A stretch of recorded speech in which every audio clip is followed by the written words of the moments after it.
Hello, welcome back to Compelled to Impact. Today we're going to talk about where do I begin when every shiny object looks like the right next step.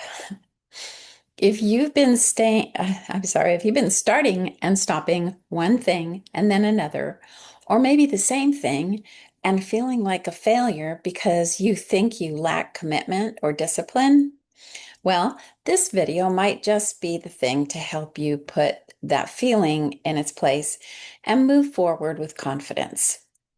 Have you ever felt like you're starting over again and again? Not because you failed, but because something new caught your attention. It looked promising and made you wonder, wait, is this the thing I've been missing? Welcome to what looks like the crossroads of progress and distraction. Growth does expand your horizons, but it also opens the door to something sneakier, shiny object syndrome. The problem isn't opportunity, it's overload.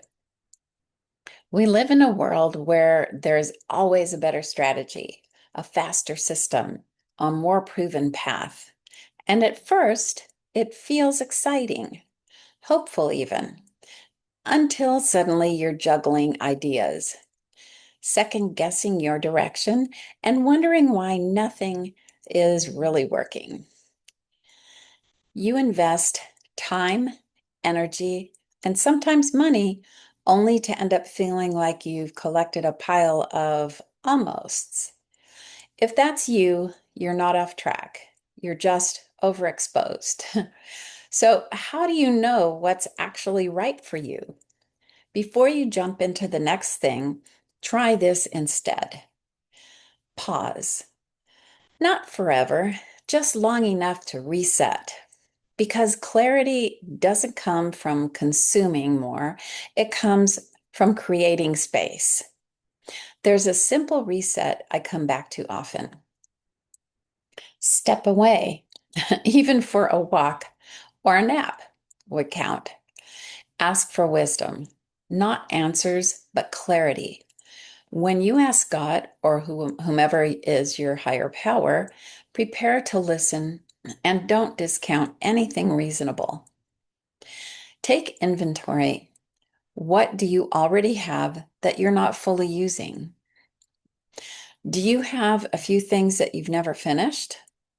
Even if it's a small project, most of the time finishing one thing at a time gives you the impetus and momentum to keep going.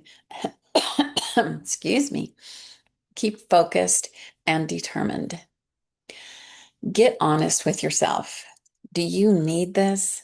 Or are you just hoping it will provide a fix or help you avoid the most important actions, which sometimes happens? Check the noise. Not everything marketed to you is meant for you. Then stop and listen. Your gut usually speaks clearly when everything else quiets down. Excuse me. Most people skip this part, and that's why they keep starting over. When my kids were young, they'd tell me about things they wanted, toys normally. My response was that it's okay to want things, but just because you want them doesn't mean you should have them. I began taking them to Toys R Us for an hour or so to try out the toys that were out for that purpose, and some of them were the ones they thought they wanted.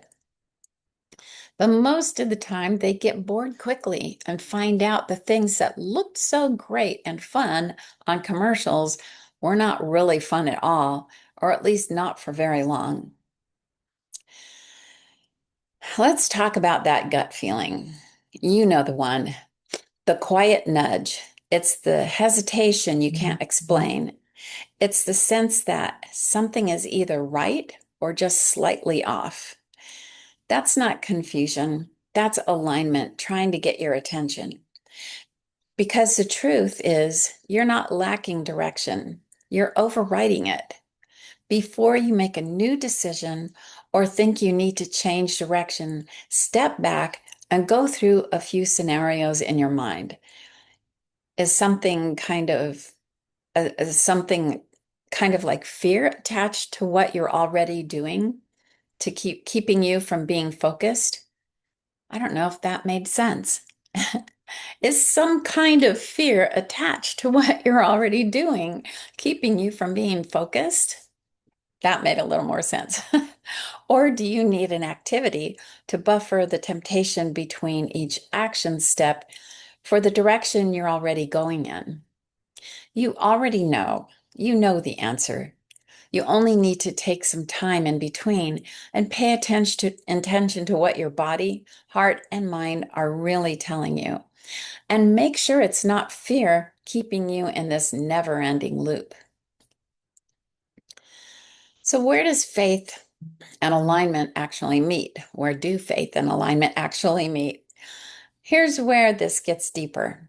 I believe your life isn't random, and neither are your decisions. There's a bigger picture, a roadmap or blueprint. And prayer, that's not just asking for things, it's connection. But here's the part most people miss.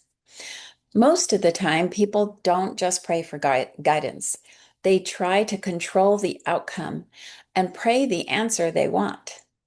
People ask for help and then attach it to exactly how they think it should unfold without gratitude. That doesn't work. And when it doesn't look exactly like they pictured, it's so easy to miss it, or worse, give up and chase something else entirely. Real alignment requires a different posture. Ask with faith and gratitude for the answer, in however God or your higher power will begin to resolve it. A more efficient prayer is, God, I'm so grateful for my life and what you're already providing. I have this issue right now, and I'm going to leave it with you for whatever you will do to guide me through it. Then, meanwhile, don't pick it up again, but mind your own business, doing what you need to do each day. Releasing the how it will be resolved helps you to trust that it will be done and keeps your heart and mind open to unlimited possibilities. Stay aware enough to recognize the answer when it comes, because the answer rarely shows up in the way you scripted it. There's a subtle trap. When you believe you need something outside of you to finally get it right, you become vulnerable to every shiny object that comes along. However, when you realize you already have a foundation, you already have insight, you already have access to wisdom, everything shifts. You stop chasing and you start choosing. What if I've learned the hard way? Well, of course, I have.